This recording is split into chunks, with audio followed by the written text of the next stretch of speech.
Great Depression, ekonomi berhenti bergerak, perdagangan lumpuh, dan rasa putus asa menyebar ke seluruh dunia. Saat itu, para ekonom klasik percaya bahwa pasar bisa menyeimbangkan dirinya sendiri. Namun, kenyataannya, perekonomian justru semakin memburuk. Krisis inilah yang mengguncang keyakinan lama dan memunculkan pemikir baru, yaitu John Maynard Keynes.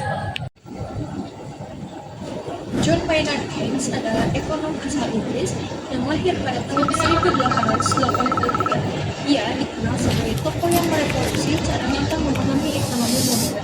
Ketika dunia dilanda krisis, Keynes berani menentang arus pemikiran lama.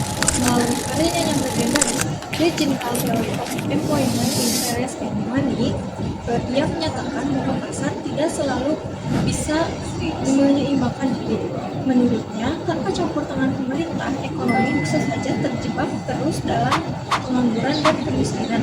Dari sinilah cara pandang baru terhadap ekonomi mulai lahir.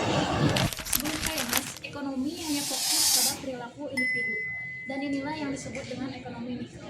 Namun, krisis tahun 1930-an membuktikan bahwa jika ekonomi hanya fokus pada perilaku individu saja, kita tak akan memahami masalah ekonomi secara menyeluruh.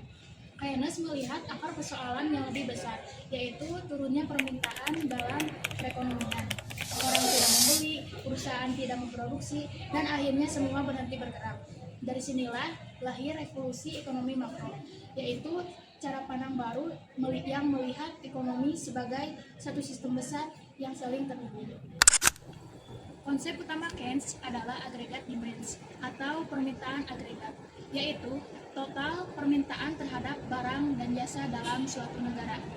Menurutnya, ketika permintaan ini menurun, maka ekonomi akan lesu dan pengangguran meningkat. Lalu, apa solusinya? Pemerintah harus turun tangan dengan meningkatkan pengeluaran publik seperti membangun infrastruktur, membuka lapangan kerja, dan memberikan bantuan sosial. Uang akan kembali beredar di masyarakat. Inilah yang disebut kebijakan fiskal ekspansif, sebuah langkah aktif pemerintah untuk pemulihan ekonomi. Dalam pandangan Keynes, pemerintah bukan hanya menjadi bagian dari pengamat, tetapi menjadi pemain penting dalam menjaga kestabilan ekonomi negara. Ketika terjadi satu krisis, pemerintah harus berani mengelongkan atau mengeluarkan dana yang cukup besar untuk menggerakkan roda perekonomian negara. Sebaliknya, jika perekonomian sedang panas-panasnya, pemerintah harus menjaga atau menahan pengeluaran agar dapat mengendalikan inflasi yang sedang terjadi. Dengan cara ini, pemerintah berperan sebagai penyeimbang antara sektor swasta dan kepentingan publik. Dan dari dasar inilah, banyaknya kebijakan ekonomi modern sekarang yang kita kenal, mulai dari APBN hingga stimulus ekonomi. Pemikiran Keynes benar-benar mengubah arah ekonomi dunia. Setelah Perang Dunia Kedua selesai, banyak negara dunia menerapkan ide-idenya untuk menstabilkan perekonomian negaranya masing-masing. Program New Deals di Amerika Serikat merupakan salah satu contoh nyata dari penerapan teori Keynes, yang mana menciptakan lapangan pekerjaan yang cukup besar karena proyek-proyek besar untuk menghidupkan kembali perekonomian negaranya. Pemikiran Keynes juga menginspirasi terciptanya lembaga internasional seperti IMF dan Bank Dunia. Berkat Keynes, dunia mampu mengatasi krisis dengan tindakan, bukan hanya harapan. Tentu saja tidak semua orang sepakat dengan Keynes. Para ekonom pada masa aliran moneteran seperti Milton Friedman menganggap bahwa intervensi pemerintah dapat menimbulkan inflasi dan juga mengganggu efisiensi pasar.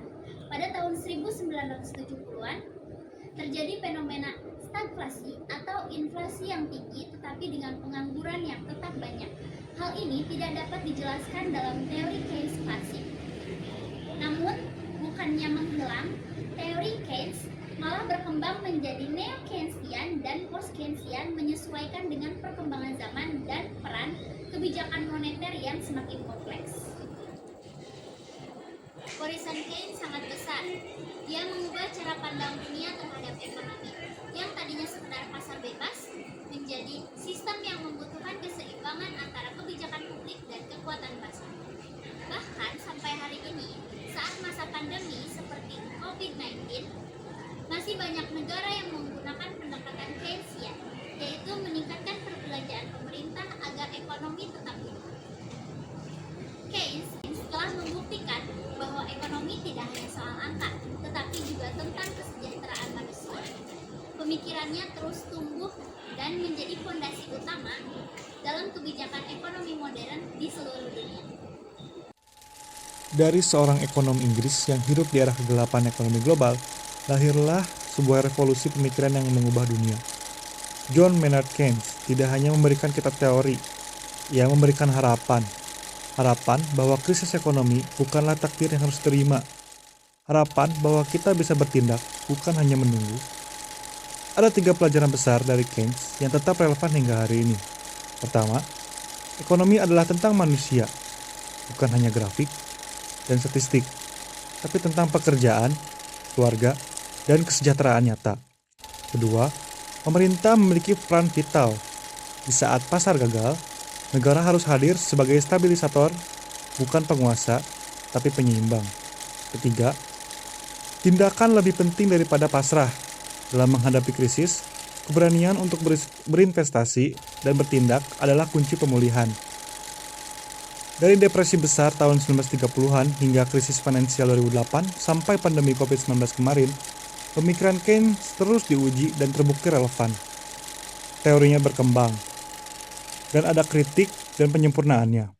Tapi, esensinya tetap sama.